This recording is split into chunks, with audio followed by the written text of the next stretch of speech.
สาธุเดอร์คลิปนี้ได้ขึ้นอยู่หน้าโทรศัพท์ของผู้ใด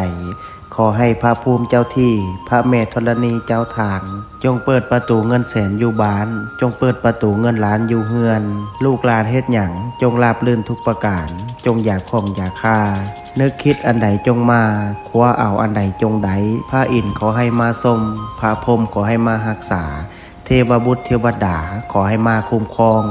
ขอให้สุขกับมั่งขอให้หั่งกับมีขอให้เป็นเศรษฐีหน้าใหม่ขอให้รวยทันใจทุกประการดวงเปิดชีวิตเปิดงานเปิดค้าขายเปิดเงินแสนเงินล้านจงไหลเข้ามามือซ้ายจับเงินตื้อมือขวาจับเงินแสนว่าไปจงมีคนซอยสู้